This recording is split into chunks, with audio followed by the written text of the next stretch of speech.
ladies and gentlemen. Thank you for tuning into the Golden Game Day podcast. I'm here with my host, Dial. Let's say hello to the audience. Hello? I'm your host, Showstopper, and today we're going to go over a few talking points. I know we don't normally discuss high school games, but this one's going to be very important when it comes to Denver Tech and Broken Arrow fans. We're going to go into Odessa State's recruiting and their past weekend. McAllen report, two new reporters are Two-Face Bison and Sharpay.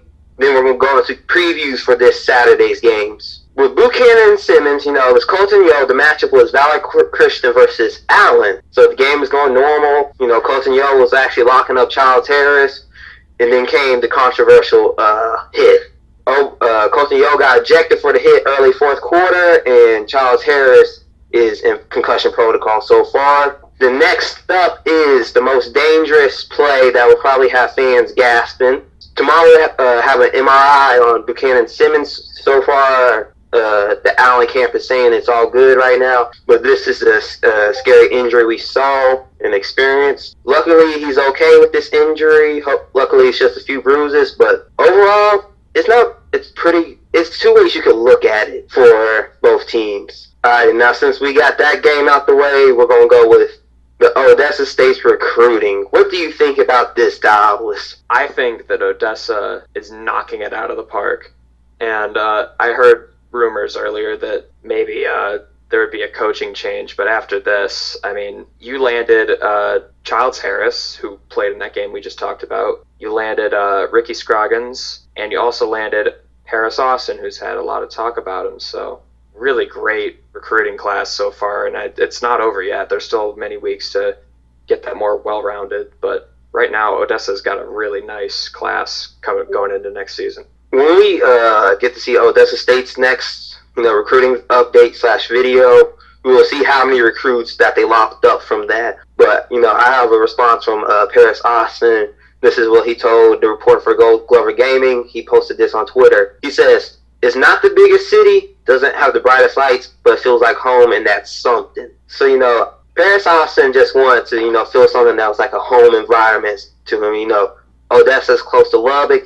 He's originally from Arlington, but, grew up in Lubbock most of his life. So, that's a good distance for him and his family. And I'm excited to see this season next season for Odessa State. Now, I'm not going to say they're going to win anything come next season, but it's going to be very enjoyable to see the freshmen and the sophomores come next season. Yeah, for Odessa, that game against Midland, that was blessed by the hand of God. Like, it was the perfect storm for them to land those big time recruits, and I think that's going to go a long way. We're going to look back and remember that game as maybe what made Odessa into a powerhouse in the next few years. And this is what I'm getting from, the upcoming receivers, Charles Harris and Paris Austin. There's some other receivers in there that committed. But they came up with a nickname for the receiving crew for next season, the Bad Boys of the West. What kind of nickname is that? I'm just saying, they haven't done anything just quite yet to be given the name the Bad Boys. But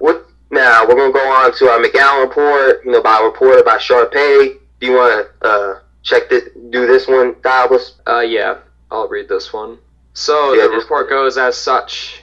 This week we have a bye week, which means no games. This gives our players a break and time to prepare for the next game away against Midland State. Harkless Blair, our QB, currently is leading the Heisman race. A few more good games and the trophy will surely be his. A little bit arrogant if you ask me, but in the Big 12 East standings, we are currently second within the division with a conference record of 3-1 behind ACU, who is 3-0. Hopefully we can punch our ticket into the Big 12 championship game when we play ACU in week number 12. In recruiting news, currently the Matadors have acquired Colton Daniels, the 4-star number 2 corner in the nation, and they've also acquired Derek Williams, a 4-star run-blocking tackle. The Matadors are second behind Midland State for the number 8 power running back out of Siloam Springs, Arkansas, Nick Mays. McAllen is number 1 in Josh Weeksboard, the 3-star middle linebacker from Galveston, Texas, is strongly considering the Matadors. And coming back with guns a-blazing, McAllen is back in the race for Brandon McKinney. The 4-star outside linebacker is now taking a second look at the Matadors program. Will we be seeing his face come the spring game next season? When it comes to the 4-star number 5 receiver out of Universal City, Texas, we may be only second, but there is still time to rally back. Dan Frazier may not be a Buchanan Simmons or a Paris Austin, but he'd make a good addition to the future receiving corps. The race for DeAnthony Akobo, the star linebacker, is heating up. McAllen is 4th on his list, but still we're not far behind Amarillo, Arkansas State, and Louisiana Lafayette. Carl Everett, the number 1 strong safety, will be making his visit against Midland State next week. And speaking of safeties, McAllen is also high on the board of Joe Sloan. Joe Sloan is an underrated safety that's having some very impressive games in high school. That is all for hopefully we can rest up our players and Harkless Blair can lead us to a victory over the wondering Midland State Mustangs. That's from Sharpie DM, the McAllen team reporter for Gold Glover Gaming. That was actually a very well did report, for the first time. I'm actually glad with the hires, Bison being Camu and Sharpay being McAllen. But let's go into the He Is Man watch, aka the Heisman watch. He is man. But 2 words. I'm sorry for that one. Harkless Blair. I never would have expected him to be number 1 in the race at any point this season, but here he is. He's outdoing Brian Street, who is also another kind of an oddball. I didn't really expect him to be a true Heisman candidate, right up there in the top 3. Same goes for me. I didn't expect this.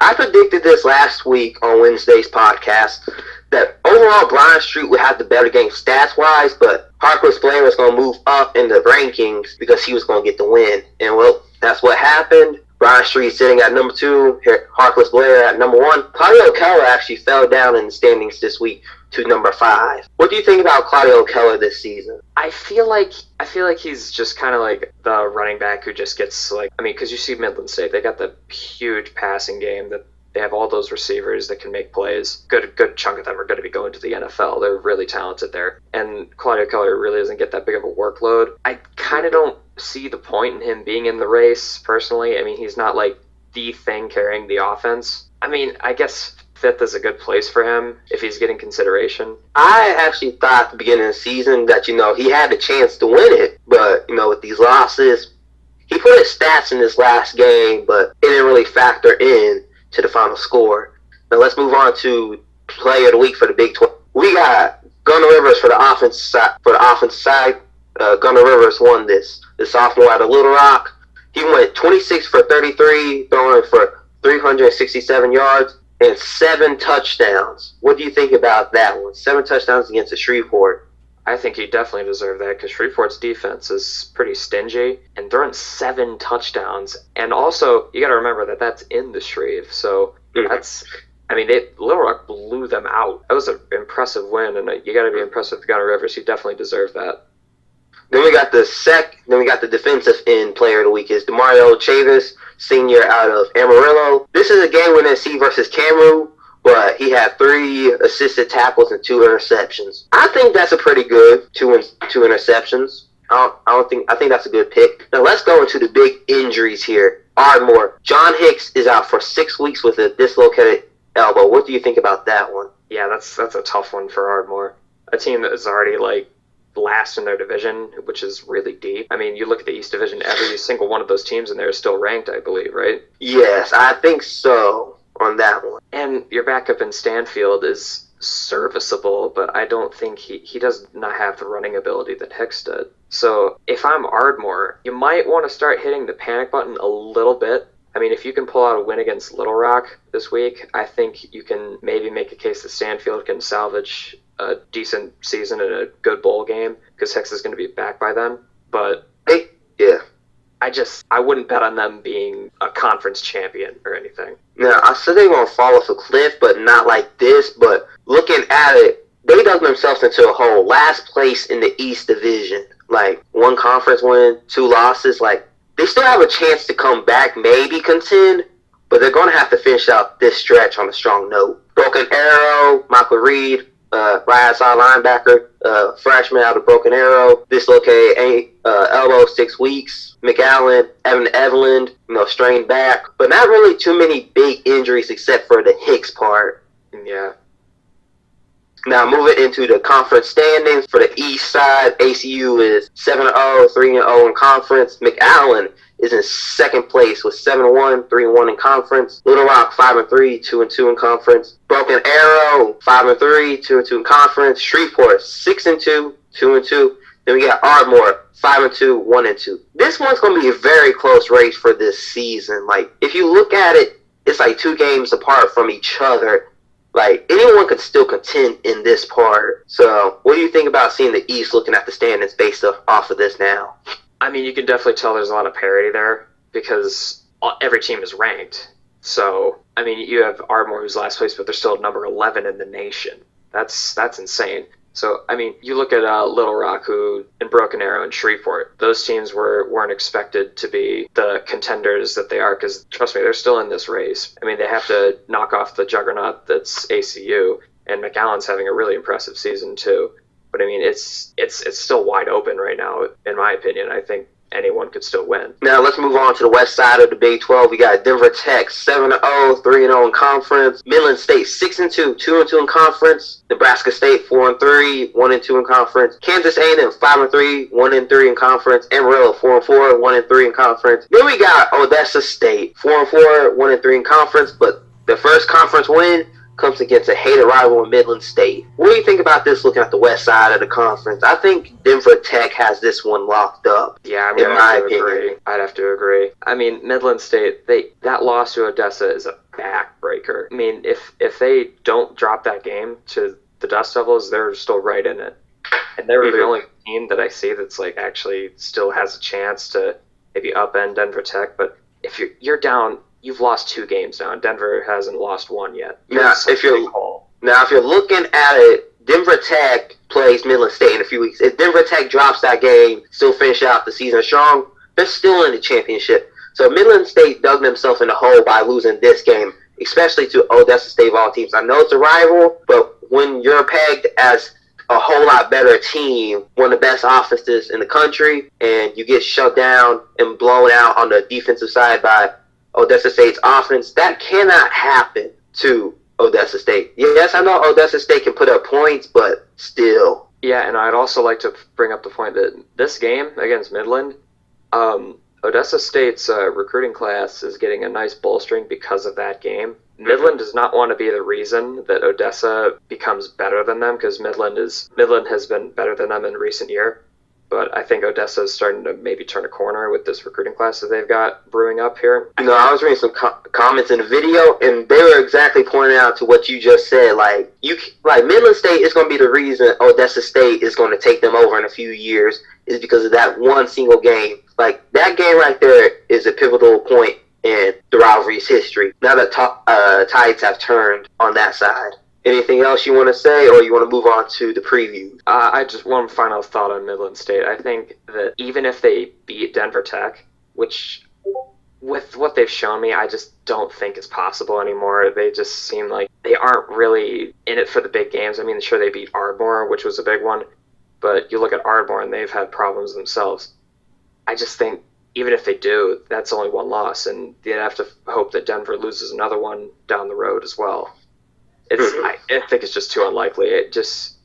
Denver's going to be in the championship again. Whoever that's going to be against is the only real question left in the conference. All right, now we're going to move to the 4 games this week, the previews. We have Odessa State at Nebraska, and then we got Kansas A&M at Denver Tech, ACU at Broken Arrow, and then we got Ardmore at Little Rock. Now, looking on the first game on tap, looking at the screen here, it's Odessa versus Nebraska State. What do you think about this game? Because personally, I see, looking at it, like if Nebraska State was a CPU team, I would see them get blown out. But since Nebraska State's a user game, I see the game being a blowout on the other side of the ball with Nebraska State's offense. What do you think about this one?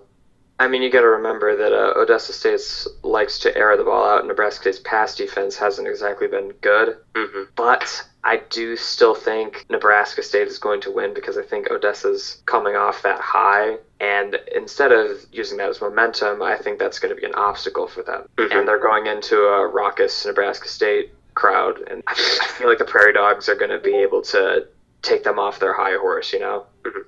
Because looking at it, like in the introduction, like they were going over what type of school it was. Odessa State is a party school. So imagine beating your hated rival who's one of the best in the country, and you're a very lowly team in the conference. Imagine all the celebrating you're going to do. It's going to get you off focus. It's going to be very short-lived, in my opinion. You know, they played the best game they probably played in the past 3 seasons. But I don't see them winning this next game. Now let's move on to the next one. Hassan Bonner, who is one of the 20 custom recruits, is visiting this week for Camu versus Denver Tech. We got number 24 Camu versus number 1 Denver Tech. What are your opinions about this game? As much as I'd like to say that Camu could win this game, which I think they could, I just don't think they will. I mean, they played high caliber teams in the conference already, and each of the big games they've lost, and they're in such a big hole. Like I say, I'd like to see them win, but give me Denver. I just think Camu will find a way to choke it away somehow. Like, looking at, I got Denver Tech win this one, but looking at it, Matovich went down early on in the season, out for a few weeks. You got Beverly, who stepped up and is leading them now. Ardmore doesn't have that quality backup like Denver Tech does. That what separates Denver Tech from other teams in the conference is the quantity and the quality. They have both of that to propel them. So they're good for future years. That's why they're the most hated team in the Big 12 is because they got depth. And it's not just, they got bodies out there. They got quality bodies out there, quality players who can fill in the other people's shoes and make them look, the so-called stars make them look overrated and stuff when the same backups do the same production. It's just the backups are as good as the starters. But, Denver Tech wants to roll with, the more experienced, the veterans of the college football instead of like the freshmen. Now for the next game, we got number 2 ACU versus number 25 Broken Arrow. What are your opinions about this game? Now, a good amount of people think this one might be an upset. And with Broken Arrow, you got the Heisman candidate Brian Street there. But you look at that conference record, 2-2, with a Heisman candidate. Broken Arrow is definitely not any world beaters, I don't think, by any means. They're a middle-of-the-road conference team. But I wouldn't take that as an insult because this conference is crazy. So much parity. But you look at that ACU defense, that is one of the more impressive defenses in the nation. They've been up to the task so far in conference play, and I think that's going to continue. I feel like they're on a date with destiny for the rematch with Denver Tech. Give me ACU in this game. Now, I got ACU winning this one, but before I go into that, ESPN posted a stat a few days ago, like, of Heisman winners. Like, no Heisman winner with more than 3 regular season losses has won the Heisman since 1956. Brian Street already has 3 regular season losses. So if he loses this one and he still goes on to win the Heisman, he's making history right there by having 4 losses. If he loses this thing, finish out the rest of the season. But I got ACU on this one. As Golden M said, if we're seeing the game, we've seen Brian Street. He likes to run around, and he's going to run, into ACU's front 7, which is very ferocious. Their defense is one of the best in the country, in my opinion. You got number 2 rush defense versus one of the top rushing quarterbacks in the country, probably the best rushing quarterback. But think about that. Number 2 versus 1 player, like a whole defensive front versus 1 player. Brian Street, I don't think he's going to carry them this game. Yuba's secondary, I think they're going to choke this weekend, in my opinion. ACU is actually going to get some good passing, maybe get the run started, but I got ACU winning this one. If Brian Street does miraculously wins this one, then this is his Heisman moment. Because each Heisman so far, every Heisman every season has a Heisman moment. Brian Street pulls this one off, this is his Heisman moment. Now let's move on to the next game. We got number 11, Ardmore versus number 20, Little Rock. What are your opinions about this one? This one is kind of tough to me because I see Ardmore there. They lost John Hicks. That's a big loss. He was one of the big parts of why this team was winning games. And now they have to go to Stanfield against a feisty Little Rock team that's just came off of just embarrassing Shreveport at home. Mm-hmm. I think if you're asking me, but it is in Ardmore, so you have to take that into account. I feel like Ardmore has Little Rock's number. I feel like Little Rock's going to be coming off a high. I don't think Gunnar Rivers is going to be the reason they lose. His supporting cast isn't the greatest, but I think Ardmore's team is going to be enough to get over the hump. I think they compensate for Stanfield enough, and I think Ardmore is going to pick up a win this week. Looking at it, this is a tough one. Are you going to get the same Gunnar Rivers who put up 7 touchdowns against one of the best defenses in the conference especially at the Shreve. But then you got Ardmore. It's a user team. I know they lost their quarterback, but I still believe in the Thunderwolves in pulling this one off. Doesn't mean I see them winning the whole conference, but I see this one beating them nail-biter, possibly going to overtime, maybe down to the field goal like it was against Midland State. Hopefully they make it this time, but in my opinion, I got Ardmore winning this one. I did, each week when it comes to like pick 'em for me, there's always that one game that could go both ways. And this is the one game for me, is Ardmore versus Little Rock. I wouldn't be mad if Little Rock pulls this one off, because, it could go either way. And then, we got several teams on bye this week, especially McAllen. As our reporter said for McAllen, this is their time to regroup, get mentally prepared, get players healthy, and, they possibly could have a chance to be actually in the Big 12 if they can knock off AC. What do you think about those possibilities? I mean, you have Harkless Blair. He's the Heisman front runner right now, and ACU's defense is definitely a daunting task for a sophomore like him. Mm-hmm. That'll definitely be the test he has to see if McAllen is actually for real this year, because they had a really, really just forgettable season last year, and they come in, they're 7-1 now. They're back to the glory days. So I think that game later on in Week 12, that's going to be a big one. If assuming McAllen and ACU keep pace like they are, division championship. Yeah, but this is all we have for today. Thank you for Douglas, for being my co-host today. Thank you to all the people who came to watch this live. Make sure you check out our YouTube, Golden Game Day podcast, fan-made, and check out Gold Glover 9 and his website, Gold Glover Gaming. So make sure you do your pick-ems. Make sure you read the headlines made by Gold and the analyze from Hillboy. And thank you for tuning in, ladies and gentlemen. Good night.